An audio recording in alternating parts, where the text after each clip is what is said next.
Dikanna, everybody knows Dikanna, is a rising figure and one of our best. Kene just came back. He's been working, I think they missed out something. He's been working in the UK. He's one of the geniuses we have here in the Southeast, and it's a blessing. So I want to thank the organizers for getting these people here to talk to us. I know that many more people are online listening to us. So, and we need to do justice. Thank you, the introducer and the MC, my friend Ebuka, for dressing me in a borrowed robe. So, and it's making it difficult for me to, so I'll work hard to live up to your expectation. So, and thank you, His Excellency, Mr. P2B, for asking me to speak before you, because I'm even luckier. Because what would I have done if you had spoken before me? Thank you. So I'll get straight to the point. My task is very simple today. My topic, very simple. I'm going to speak on the profitability of investment in the Southeast. Profitability of investment in the Southeast. Meaning, if you live in the Southeast or you live elsewhere and you have money to put in business, what will make you to come down to Southeast to invest instead of doing it elsewhere? Or if you have decided to invest in Southeast, are you sure that you will get your money back and you make a projected profit? Is that okay? Now, so I have a great difficulty. Next slide. So I have a great difficulty actually trying to convert accounting and finance jargons to simple language all of us will understand. Having done 21 years in banking, most of which managing corporate banking relationships, discussing with people who want to establish factories, people that need more money, people that want to establish airlines, then analyzing to find out if the investments are profitable. So I've come to learn and internalize what a profitable investment should be. And what is it? It's simply an investment that will yield the profit for the investor, the person that wants to put the money in the business, and as well as return, what you call returns, the same thing, profitability, considering the money you put in the project. So we are talking about profit. Even this is biblical. You remember that place in the Bible where they said a man came and gave different types of people money, and to each man he gave different amount, and he traveled only to come back. The man that went to hide the money, believing that this man, probably a banker, that gave him this money, he even went ahead to warn him. He said, I know you very well, that you reap where you did not sow. Now, what do you expect me to do? He returned the money. Fool! This here go. Take. Probably he probably thought that this man wanted to take his akaraka destiny. What did man do? He punished him and took that money from him and gave to people like Innocent, Chikasin, Dangote. Right? Good.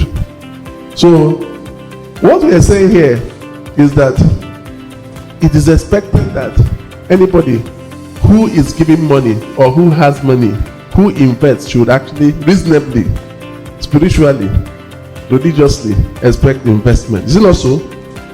You remember about that fig tree that Jesus said, that if I come back and see you do not yield or bear fruit, what will I do? I'll cut you down. So now, so it's all about profit. So profit is legal and profit is what? Spiritual. So without going into accounting or financing jargon here, let's talk about how do we measure, what do investors consider when they want to make investment, I will only choose one, what you call return on investment. Return on what? Investment. What it means is that simply, you know, my job is that I know there are a lot of experts here. We have a lot of, in fact, there is a professor friend that is here. Also, you know, I will have to mind my tenses because he's professor of English and linguistics. So, Professor Diamalo, please don't take note of my jargon here. So now, return on investment is when you put in 100 naira in a project and you check over a period of time, let's say 1 year, how much has that 100 naira yielded? Right? It could be 10 naira, which is 10%, right? It could be 20 naira, which is 20%. You now say, okay, if I put this 100 naira in the southeast and invest that 100 naira again in southwest and invest another 100 naira in south-south, you will now check over a period of 1 year how much have they yielded, right? You now say, okay, the one in the southeast yielded 10%, the one in southwest yielded 20%, the one in north yielded 50%. So you now want to make additional investment. Where will you consider? The north, right? That is the place that gives you what? Better investment. And you know what? Investors and investing money is not, or they are not spiritual. They are carnal and they move by experience, right? They will invest in a place that will give them return on investment, right? So basically, you can now see that using return on investment is a simple way of checking, right, whether a place is good. How do you do that? You do that by checking comparative investment or other related investment in that area. Is that okay? Yes. So now, it will make sense for us to check return on investment, right? Now, we will now go to see, okay, let us look at factors. But before you talk about this, when you say you are coming to Southeast to invest, let us look at what an investor will consider. When I was managing an account of Nigerian bureaus, there was one financial director there that told me something I'll never forget in my banking career. He said that money had no tribal mark. Money had no what? Tribal mark. Have you ever seen the tribal mark? Is $100 you have in your pocket different from the one I have? No good. So, I want to hold certain things constant. Now, I want to actually have my case study as Nigeria, right? Not America, not Cameroon, Nigeria. If I hold interest rate constant, which is constant almost all over the country, and again I isolate other issues that discourage investment, then these other issues that discourage investment include insecurity, wrong political choices. Repeat after me. Wrong political choices. Because bad government policies can sink even the best of what? Investment. Do you agree with me? So, this discussion, I would not want to go into lamentation of lack of infrastructure in the southeast. That one, by the grace of our rulers, that one is evenly distributed, right? Then I'm not talking about inadequacy of stable power supply. By the grace of our leaders, that one is evenly distributed. Then we know some people have ports, right? Access to seaports, which you see Port Harcourt, Lagos, they have what? Comparative advantage. Now, you will now be asking, why the southeast? Why the southeast? Then what will make an investor to come to Southeast? Then let us look at the critical thing of setting up a business. It's all about people, right? Then let's look at the population of Southeast. If you want to set up something, what you look out for?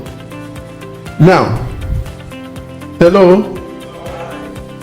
The population of Southeast in 2016, you know there was a census, right? Whether you like it or not, Nigeria has figures for our census, right? And no matter what you feel, that is the basis of our analysis.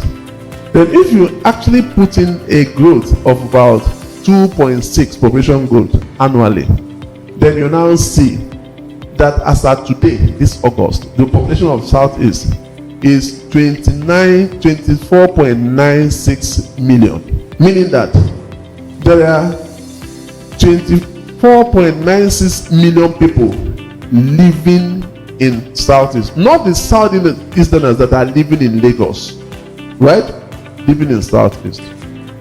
So Abia State has 4.2 million. Then Imo State 6.1 million. Anambra State 6.2. Ebonyi State 3.2. Enugu State 5 million. Total 24.9. Is that okay? So you can see from the source is National Population Commission, right? So you can see that Anambra is the most populated state in the Southeast. But you can guess why, right? People move to markets. The major markets in the Southeast actually are in Anambra right now. So you understand? Now, for you to situate to understand the huge market or the size of market in Anambra State, so when you now compare the size, of Southeast, when you can compare the size of the population of Southeast, that is 24.96 million estimated as of today, to Ghana. You know Ghana is a country, the whole of Ghana. Ghana has today the total population of about 28.5 million. 28.5 million. Just like less than 4 million people than Southeast. Right? Now, the whole of Senegal as a country has 14.2 million.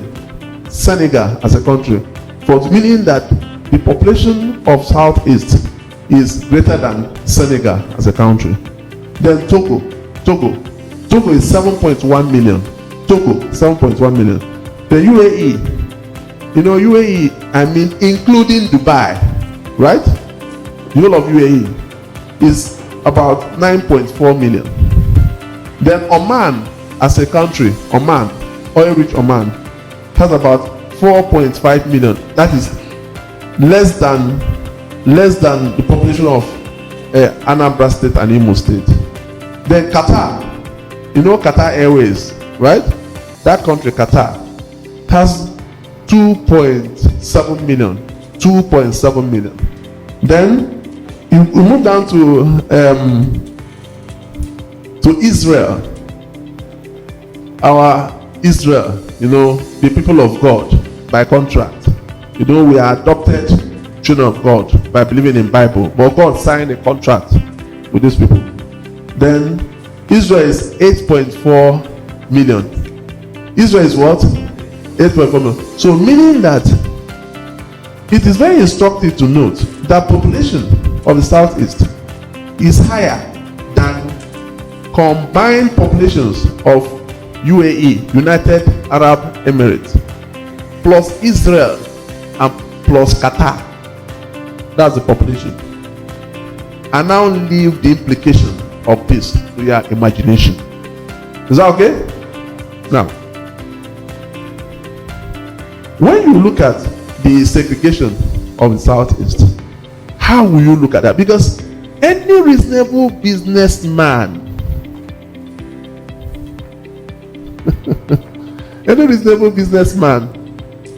or woman that wants to set up a business will do proper analysis, and you have to define the market size. Are you producing for consumption here, or are you producing for what? Export outside here? Because population is very clear. So now, if you further analyze using the statistics of National Population Commission and the estimated population, you now see that children under the age of primary school education in the south is about 3 million. So what it means that you can't just decide to cite a school anywhere without knowing the population of people who will attend that school. Is that okay? Good. So we can drill down to locations. Well, that is, if you do that, I can ask you to meet one of my colleagues here in the bank to do the analysis for you. And you know what it means to open an account. Now, secondary school children, actually we have about 3.7 million in the southeast. Then tertiary, that is colleges of education, polytechnics, universities and all that.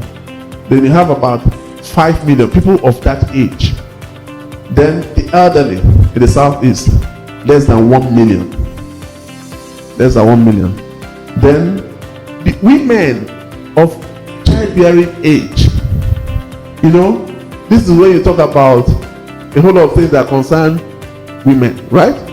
If that is your target, you want to do women things and all that, the population is about 10 million in the southeast. So people that want to do weave-on, people that want to go into shoes, people that want to do fashion things, will work with these statistics, right? That is if you are producing for southeast.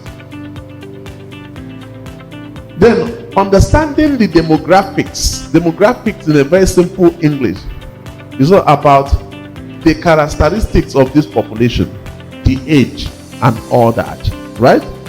Would actually help you or help any investor who is a producer or seller of goods and services to now target the particular sector of the people you want. Then that population size is what they call market.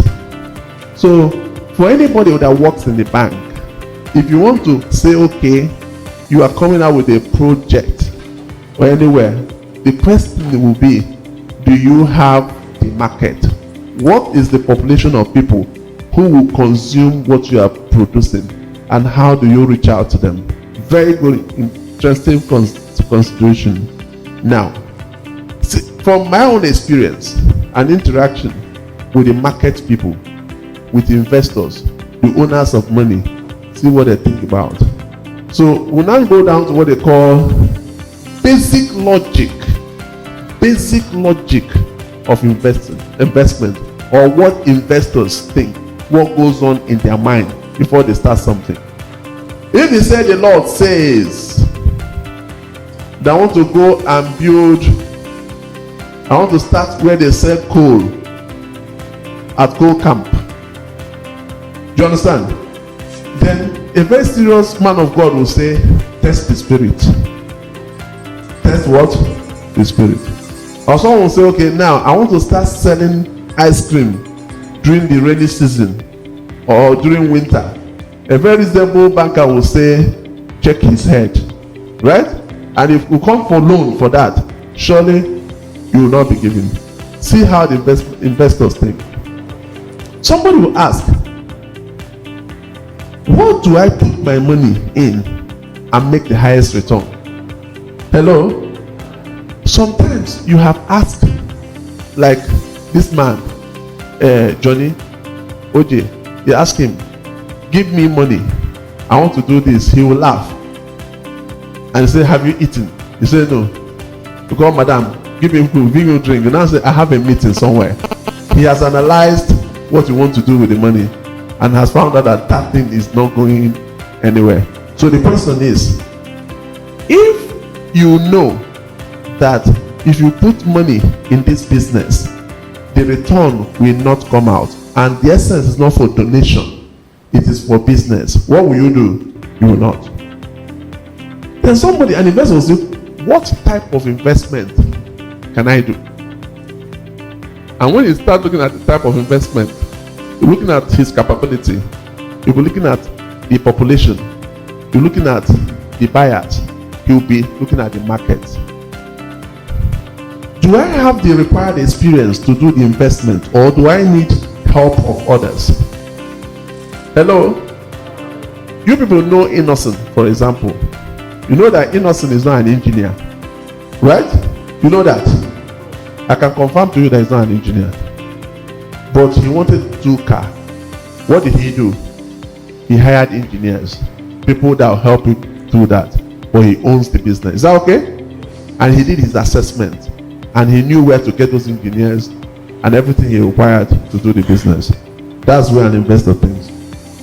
Then, this thing I'm doing here, this investment, is it going to be a short-term investment, or is it going to be a long-term investment? If you ask people that buy oil well, they know that after a period of time, that oil well will dry up. Do you understand? So they will calculate how long it's going to be, how long they will expect the investment, what the returns from that. Then you will now ask yourself, how much capital do I have? Is this something I can do with my own funds? If it's not something I can do with my own funds, can I borrow to add to it? Or do I get someone or some people to join me in doing the business? We call it combined, right? Combined business. Then you now say, what location, where do I start my business? Now you now start looking at other factors, right? Those things we talked about, the insecurity. So when people say, people who invest money would want to invest and come out with their life. They want to enjoy the returns alive, right? But if you make your place, your environment unsecure, right? Then investment will not come. The ones that are there will what? You saw what happened in Afghanistan. When America was leaving, or America as a country, their people were leaving America. What happened? People were trooping, and some people climbed the aircraft and they were falling from the sky, leaving their country because of fear of what? Insecurity. Insecurity. You understand?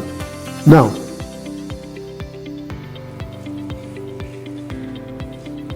so say after me, insecurity is bad though. I will not contribute to insecurity. If I support insecurity, investment will disappear in our place. Yes, just note that one. You know the whole of, see the implication. Do you know that on this stretch of road here, because of the investment you have on this stretch of road, that a plot of land at the end of that road here is sold for 140 million on this road, 140 million. I know the one again now, being, about 2 plots. Somebody here told me about if my bank wanted to buy 250 million. Why? Why are people paying that much for that? Because of investment. You can see in our market, you see Koreans, you see Indians coming to new market to buy, because they are working for either Innocent or Chikasin or other people. It's not, they will go to the market. Hello? Insecurity is bad though. And when there's insecurity, what will happen? The Koreans, they will all run away. You can see the rental, there's a rental increase now, that people will build houses and collect reasonable rent. It's about demand and what? Supply. When you now kill the supply, what will happen to demand? Demand will fall. What will happen to the price? Price will fall. Not me talk more. Now, having defined the market, hello? Having defined the market and the factors contributing to making an investor to decide to come to invest. For the purpose of this discussion, because of the variegated audience we have, right? Let me now actually categorize the investors here I'm talking about as the small and medium scale investors. you and I, many of us here, than the big investors, corporate investors. But for them, I have a little story to tell. I had a twist in my career sometime last year. My managing director called me and said, Anayo, we are moving you from corporate banking to retail. I said, retail. Retail means those customers, the SME retail value chain. We want you to go and do some things there. I said, how? I was required to come up with strategies to enable the bank support the endeavors of corporate customers, retail customers, and all that. But we started reasoning together. He now said, in our very before, we are witnessing the performance of many commercial and industrial concerns, mostly dependent on imported stock and raw materials. You know what's happening? We know that it is very difficult for so many people now to import raw materials and able to import goods they want to sell. And because of that, there's scarcity of FS. What has happened? The exchange rate has gone up. And when exchange rate goes up and the salaries and earnings are not going up, what it means that imported products will become very expensive. And when they become very expensive, what it means that people may not be able to buy, even if they are willing to buy. Then what will happen to the sellers? The sellers may not be able to make sales, and they will have old stock. If they have borrowed money, they cannot pay. Then that will become a problem. Is that okay? Good. So now Keystone Bank now have to roll out products and services to support unstructured businesses. In fact, we found out that a lot of people who want to do the business, right, they are not structured, right? So we'll now set up a registration team, a team, where we'll now help you to register businesses, and again, a group of consultants to advise you. Sorry, I'm not marketing my bank, but I'm wearing the bank suit. I know today is Friday. I've created support limit with end-to-end support for this category of customers. So anyone who is interested in what we do, right? I came with some staff here, right, to discuss and help you out. That's the way for SME. That's what we want to do. We want to focus on what is very, very important in our economy. Whereas we have dedicated team working on the corporate. We cannot emphasize the importance of small businesses in a developing economy, especially in the Southeast, where we have tested money in the Southeast. We know the value of money, right? And everybody wants to make money. People I gave scholarship, about 4 of them came out. Let's give you a job. They said no, that they wanted to be on themselves. When I told them the salary entry level, they laughed. I said they were making that in school. I said, but and I was paying the school fees. They said, that is the into business. But the next challenge now is to help them to achieve their aim. So now, there are 2 persons I'll give you. What my sister's child went to Anambra State University, right? He refused to work. He said he wanted to start business for himself.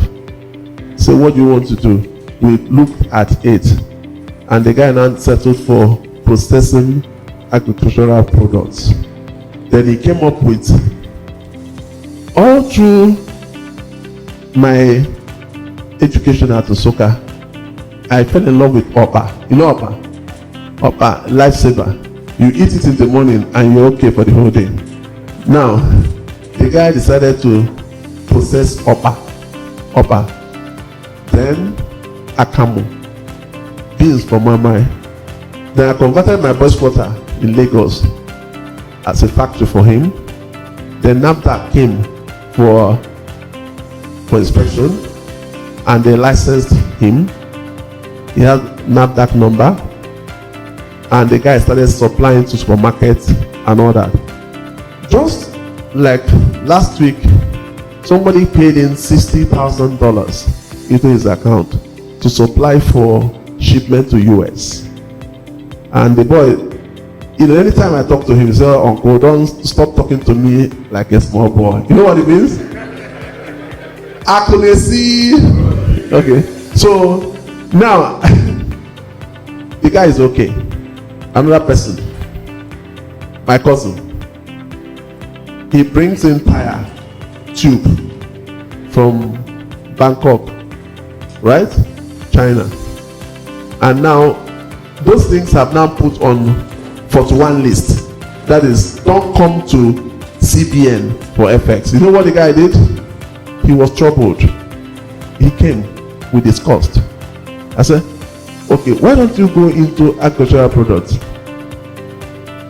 Agralite. The guy will now settle for, he's a big guy, worth like a couple of billions, but he was afraid of the future of his business.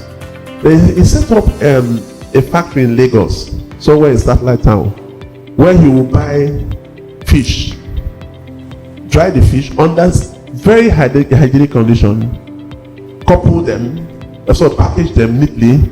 Now he exports to UK, US, and Japan, and he's making money, right?